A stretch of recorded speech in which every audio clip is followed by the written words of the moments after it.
That day Nathan wandered aimlessly through the streets. After another argument with his wife, he desperately wanted to drown his sorrows in alcohol. He couldn't bear the constant tension any longer. Nathan loved Astrid deeply, but the endless family conflicts were driving him mad, especially since they seemed so pointless. "I've been suggesting for a long time that we adopt a child," he would remind her each time Astrid became hysterical about motherhood. But his wife always saw mockery in everything he did, even though Nathan had no intention of hurting her. Even the stray cat he brought home became a source of contention. "Is this your way of hinting?" Astrid asked accusingly when he brought the cat home from the vet. "Oh, I guess. You're saying that since we can't have children, we should at least have a pet. People these days replace children with animals, and you seem fine with that. You don't care that we haven't had kids. You'll probably just find a mistress or leave me when you feel like it. That's your plan. It's so convenient for you." "What are you talking about?" Nathan exclaimed, shocked. He loved Astrid and would never think of leaving her. He couldn't understand what was going on in her mind, especially lately. No matter how hard he tried to calm her down and reason with her, it was futile. Astrid was unable to react rationally to anything. Sometimes Nathan thought she had completely lost her mind and needed to see a therapist, but he was afraid to bring up the subject, knowing her reaction could be unpredictable. Given Astrid's fragile emotional state, which worsened daily, she might have a breakdown and move in with her mother, especially since she had threatened to do so once. "Maybe you don't even need me anymore," Astrid shouted during their argument. "Maybe I should just move in with my mum. Why not? It might be better for both of us. You can find someone who can give you children." Nathan couldn't understand where these terrible thoughts were coming from. He had never given Astrid any reason to doubt him and his feelings. She was so fixated on her inability to have children that it was destroying her. Her mother Ursula didn't support Astrid's behaviour and often scolded her for causing scenes with her husband. "You have such a wonderful man," Ursula used to say, "and you're always picking fights with him. Not every man would put up with this. You need to face the truth. Your character leaves much to be desired. He loves you so much." Of course, Ursula wouldn't refuse her daughter if she wanted to stay with her for a while. However, she tried to influence her and said, "This is unbearable. You're driving yourself to a nervous breakdown and making Nathan miserable. He said he's open to adopting. If you can't have children, you can give a chance to abandoned children to have a normal life. Your family is well off. You have everything you need and more. Why not adopt a boy and a girl from an orphanage? You can raise them as your own and finally have the complete family you've always wanted." But Astrid refused to listen to any of it. Adopt children? The thought baffled her every time her mother and husband brought up the subject. It was beyond comprehension. She wanted to raise her own children, her own flesh and blood, not someone else's offspring with unknown origins. What if they turned out to be sick or worse, burdened with a terrible genetic legacy? What if their parents were alcoholics or addicts? She couldn't bear the thought of battling such a grim inheritance for the rest of her life. No, that was not her story. She was unable to do it. She yearned for her own child, one who would resemble her and Nathan. If it came down to it, she'd rather live childless than raise someone else's child. Nathan was at a loss. He had accompanied his wife to countless doctors, hoping for a positive outcome, but to no avail. Astrid had some health issues, and Nathan himself was no longer in the prime of his health, but none of this seemed to affect their ability to conceive. It was simply not meant to be, and there was nothing they could do about it. And while Nathan was ready to accept their fate, Astrid was not. Her emotional state worsened with each passing day, driving him to the brink of insanity. The man was willing to do anything to see his wife pregnant. But what could he do? Unfortunately, nothing. This sense of helplessness was overwhelming. On the day he decided to take a walk to clear his mind, he had another argument with his wife. Astrid, as had become her habit lately, threw a tantrum over nothing. Nathan couldn't even recall the reason. All he remembered was the barrage of insults and accusations that he could no longer endure. After listening to yet another round of unfounded complaints, Nathan rushed out of the house and went to the nearby park. He desperately needed to be alone, to breathe fresh air and to gather his thoughts. Fortunately, the park was almost empty, except for a boy about 10 years old who seemed to appear out of nowhere. "Sir, I apologise for disturbing you, but could you help me?" Nathan's first instinct was to brush him off. "I don't give alms, and I really don't have any cash with me." It took Nathan a few seconds to emerge from his deep thoughts and notice the boy still standing there. He realised that Jerry wouldn't leave until he got what he needed. Nathan reached into his pocket, but Jerry stopped him. "No, please," Jerry said with a bitter smile. "I don't want money. I need help carrying this bag. Could you help me?" Nathan was so lost in thought that he hadn't noticed the large sack next to the boy, clearly not filled with groceries, but something very heavy. Such bags were typically used on construction sites for hauling debris. Nathan wasn't far from the truth. The bag contained cement, at least 20 kilograms of it. "Where did you get this?" Nathan asked. "Why do you need so much?" "It's not for me," Jerry replied. "It needs to be taken to those cottages over there." Jerry pointed to a construction site beyond the park that had been under development for several months. Nathan himself had considered buying a house there. The location was good and not far from his current residence. But with all his family troubles, Nathan hadn't given much thought to real estate lately. He had put the idea on hold, so to speak. Lately, Nathan hadn't been wanting anything. He was disheartened by the feeling that his life was slowly falling apart. He often wondered why all this was happening to him, never considering that there were people in the world far worse off than him. People like Jerry, for example, who had endured more hardships than Nathan could imagine. Like many orphans, Jerry's life was far from easy. He didn't know whether it was better to live in an orphanage or with a stepfather who, despite living with his late mother for many years, never loved him. Douglas met Jerry's mother, Leilani, several years ago and wasn't bothered by the fact that she already had a son. Leilani was a promising partner with a good salary, her own place and excellent homemaking skills. Douglas was confident that they would eventually have children of their own, but whenever he brought up the topic of having children together, Leilani responded positively, assuring him that once Jerry was a bit older, they would think about a child. However, years passed and the long-awaited pregnancy never came. Moreover, Leilani received a devastating diagnosis that left her in despair. Despite treatment, her condition did not improve, and about a year later, Jerry was left an orphan under Douglas's care. Of course, Douglas was sorry for his late wife, but life went on, and he needed to sort out his personal life. He became Jerry's guardian primarily for the apartment, not wanting such a good living space to go to waste. He had no need to rent an apartment, and by the time the boy reached adulthood, Douglas planned to have a substantial sum saved on, which would be very useful. Money was never in excess, and rent prices only increased each year. Besides, Jerry had no other choice. Where could he go? Except for Douglas, the boy had no one else. His grandmother had been in the grave for a long time, and his father, Jerry did not even know him. His mother never told him about his father, and he didn't even bother to ask. He treated Douglas like a father, not even realizing that he could hardly tolerate him. The older Jerry became, the more often Douglas thought that it was time for the boy to move to self-sufficiency.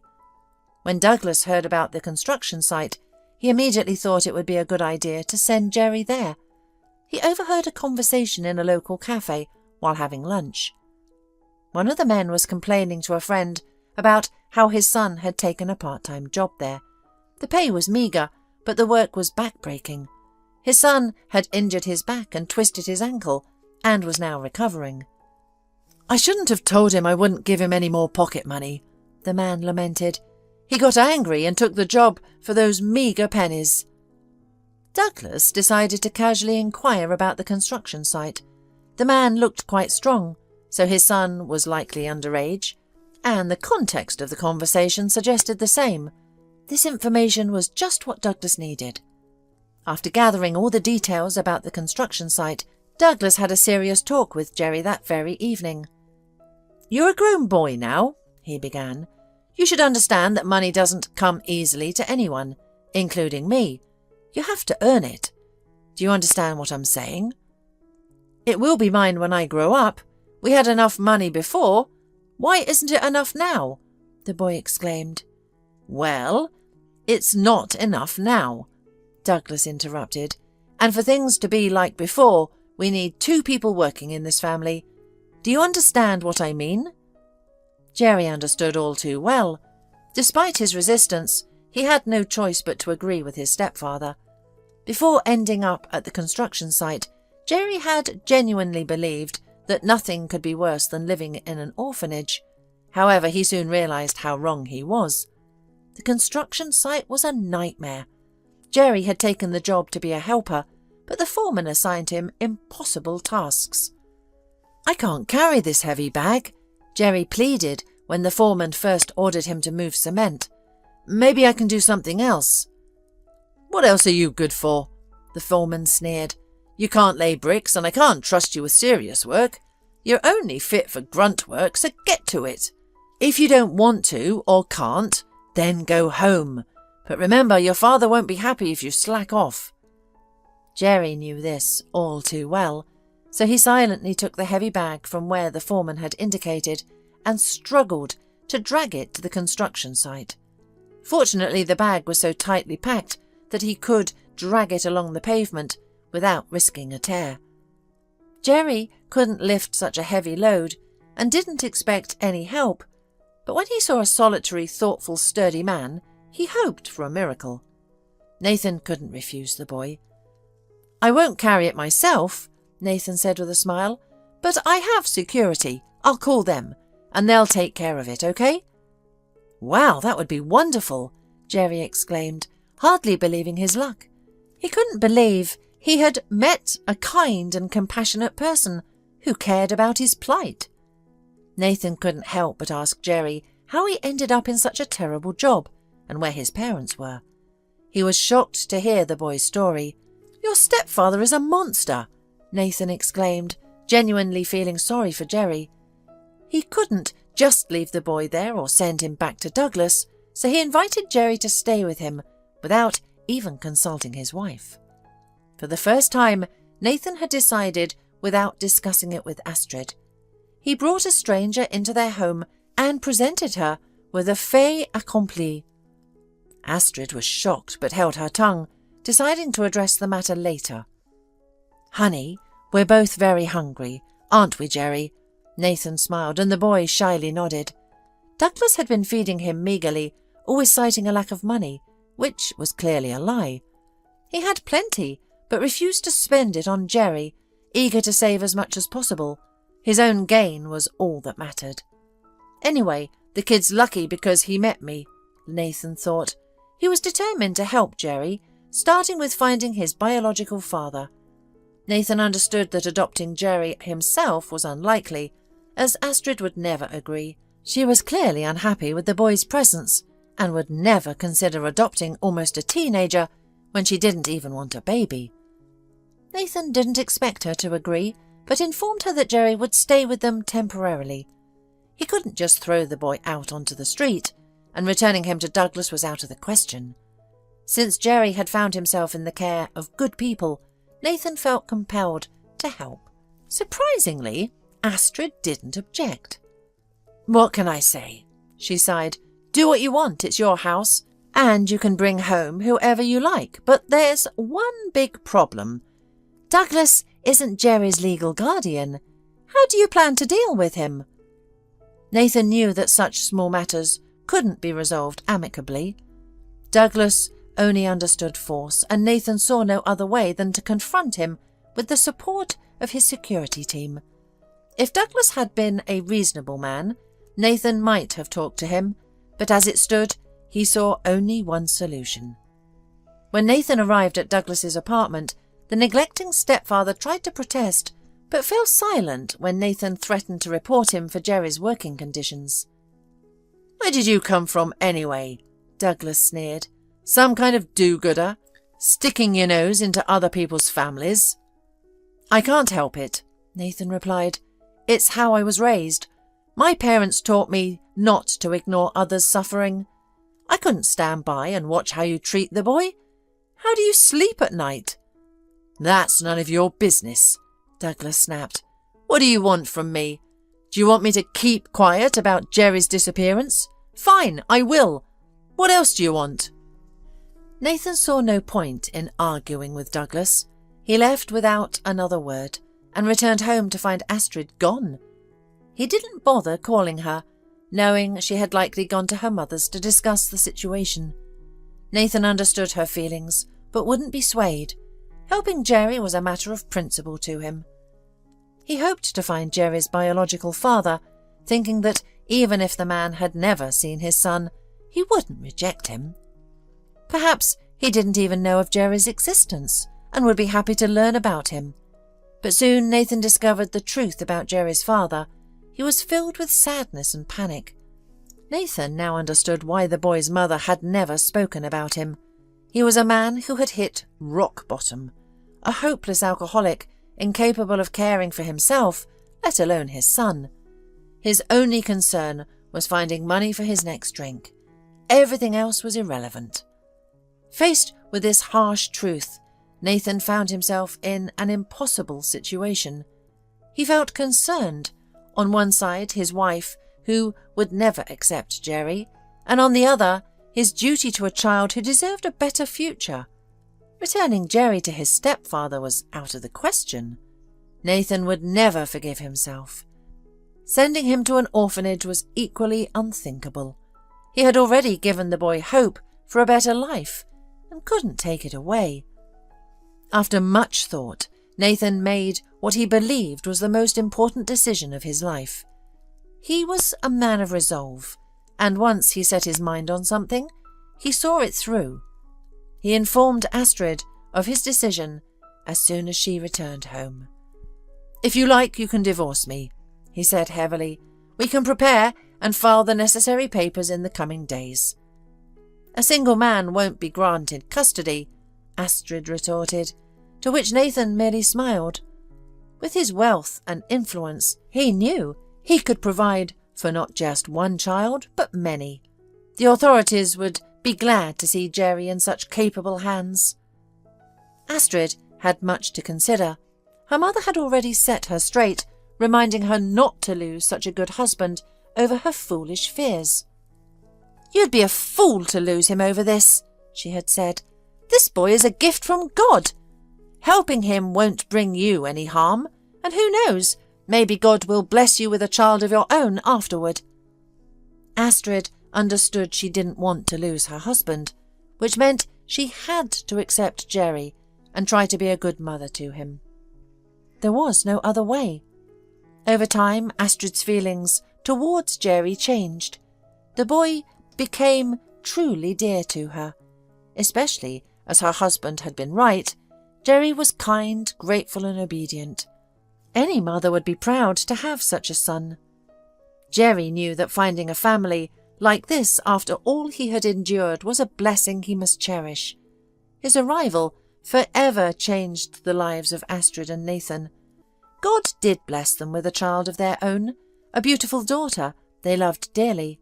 However, the birth was so complicated that Astrid barely survived. They decided not to risk any more, and once their daughter grew older, they decided to give more children a chance at a better life. Throughout their lives, they saved many souls, taking in more than 5 children, all of whom grew into respectable individuals. None of Astrid's fears materialized. The children brought only joy and fulfillment to their lives. Nathan was overjoyed. After all their trials, They had become the large, loving family they had always dreamed of, putting an end to the unnecessary conflicts that had once plagued their relationship.